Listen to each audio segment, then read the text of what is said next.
अगर 17C से count मिलेगा तभी काउंटिंग प्रोसीड करेगी।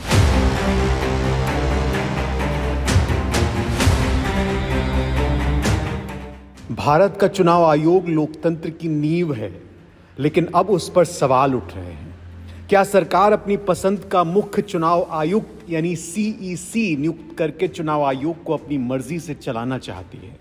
क्या अब चुनाव आयोग सरकार के इशारों पर काम करेगा? ये सवाल इसलिए खड़े हो रहे हैं क्योंकि मौजूदा सीईसी राजीव कुमार 18 फरवरी को रिटायर हो जाएंगे और सरकार नया सीईसी नियुक्त करने की तैयारी में है। लेकिन इसी बीच सुप्रीम कोर्ट 19 फरवरी को इस पूरे मामले की सुनवाई करने वाला है।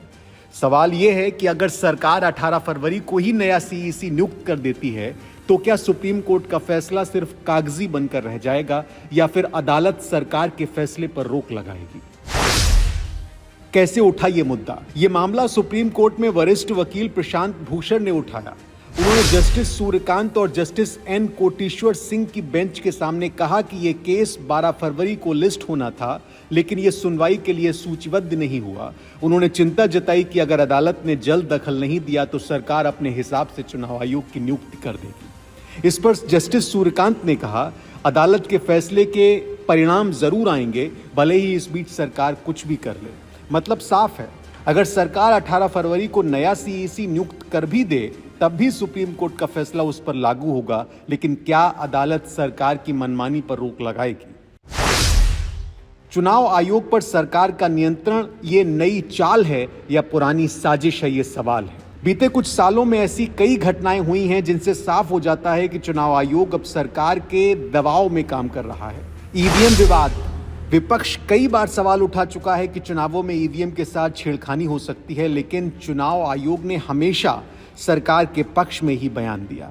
चुनाव की तारीखें, अक्सर देखा गया है कि चुनाव आयोग वही तारीखें तय करता है जो सरकार के अनुकूल होती हैं। विपक्षी नेताओं पर सख्ती, चुनाव आचार संहिता के उल्लंघन के मामले में सरकार के मंत्रियों पर कार्रवाई नहीं होती, लेकिन विपक्षी नेताओं पर तुरंत एक्शन लिया जाता है। लोकसभा चुनाव में गड़बड़ी के आरोप, 2019 के लोकसभा चुनाव में भी चुनाव आयोग की निष्पक्षता पर सवाल उठे थे, जब विपक्ष ने कई मामलों में आयोग पर पक्षपात का आरोप लगाया था।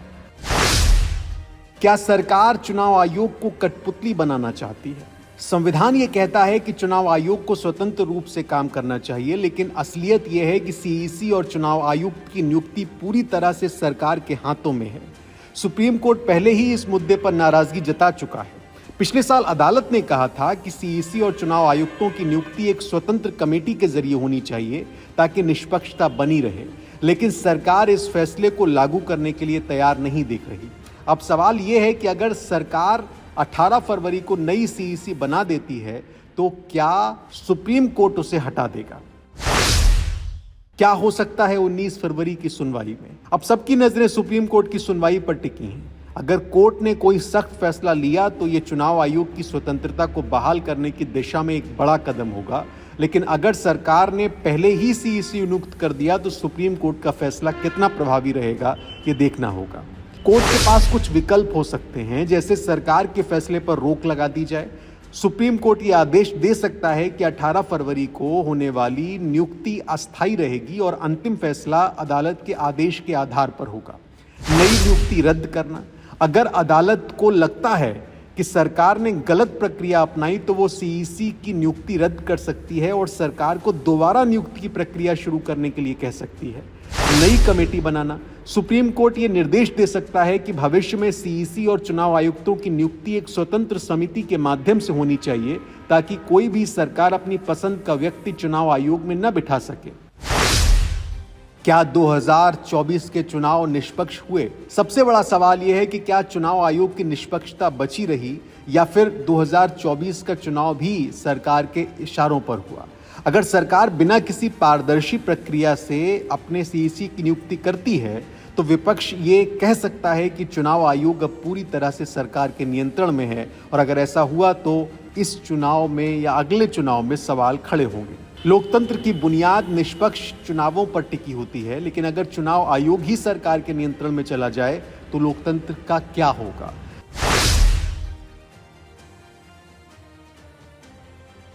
जनता के लिए सबसे बड़ा सवाल यह है कि क्या सरकार सीईसी की कुर्सी पर अपनी पसंद का आदमी बिठाकर चुनाव आयोग को हाईजैक कर लेगी?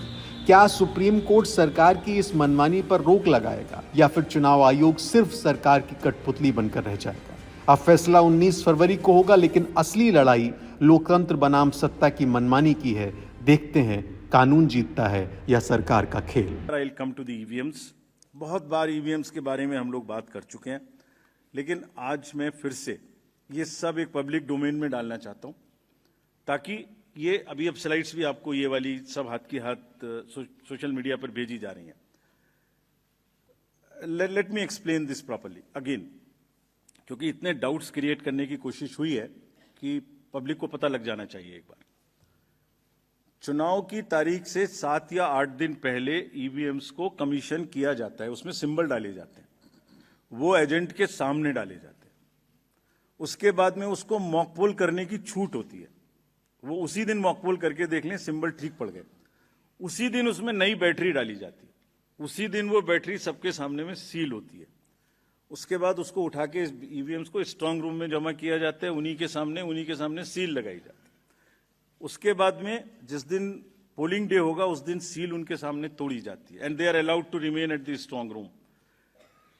पोलिंग डे में डिस्ट्रीब्यूशन के बाद पोलिंग स्टेशन पे सबसे पहले कहा जाता है आपको ये वाली सीरियल नंबर की पोलिंग ईवीएम दी गई थी, प्लीज चेक वही है, आपने सील लगाई थी, प्लीज चेक वही है, उस दिन आपने मॉक पोल किया था, आज फिर कर लीजिए, सुबह सबसे पहले फिर मॉक पोल कर लीजिए। Polling agent is inside the polling station. शाम को वो दिन भर रिकॉर्ड रखते हैं कौन आया कौन गया। शाम को पोल खत्म होने से पहले, पोलिंग स्टेशन छोड़ने से पहले form 17C account of votes, किसमें कितने वोट पड़े इसकी संख्या उनको दे दी जाती है। I will cover this point again when I come to VTR. EVMs को वापिस स्टोर रूम में लाया गया, फिर उनके सामने ताला लगाया गया, फिर काउंटिंग के दिन आए, फिर कहा भाई काउंटिंग में फिर देख लो वही मशीन है, फिर सील चेक कर लो। उसके बाद में फॉर्म 17C से मिला लो। अगर 17C से काउंट मिलेगा तभी काउंटिंग प्रोसीड करेगी। तो पोलिंग स्टेशन छोड़ने से पहले आपके हाथ में 17C दे दिया, काउंटिंग से पहले फिर मैच करके आपको दिखा दिया। उसके बाद 5 रैंडमली सेलेक्टेड वीवीपैट्स की गिनती भी कर ली। ये नेक्स्ट सारी चीजों को बहुत बार चैलेंज किया गया। देखिए, मैंने पिछली बार भी एक किताब आपको दिखाई थी जो हमने बनाई है, वेबसाइट पे डाली है, आज फिर दिखाता हूं। माननीय हाई कोर्ट और सुप्रीम कोर्ट ने क्या कहा है। उन्होंने कहा है कि ईवीएम हैक हो ही नहीं सकती। There is no evidence of unreliability और any drawback in the EVM. I am circulating it, please see the details are there in the court orders are here compiled, they are on our website. There is no question of introducing virus or bug in the EVM. There is no question of invalid votes in the EVM. No rigging is possible. High Court and Supreme Court is saying continuously in different judgments which are here. No alteration in results is possible by activating a Trojan horse or a virus. Evidence inspires confidence of the court that they are tamper-proof. What else can be said? EVMs are foolproof devices for counting. Allegations of tampering are baseless. We are not saying. We are speaking now because we don't speak when elections are on. And I want to clarify this so that it remains. Questions are not asked. When asked, at least you are all equipped to check them before writing. Invention is undoubtedly a great achievement and national pride. EVM with VVPAT system ensures accuracy of voting system. ECI has successfully held free and fair elections. Lowering down of the image and prestige of the constitutional body cannot be allowed. On paper ballots, return to outdated paper ballot system is unwarranted, regressive. This is aimed at derailing the electoral process. What else can be said? Friends, everything is in the form of an FAQ available. We have uploaded, we have conveyed to from wherever these questions have come. Please refer to them.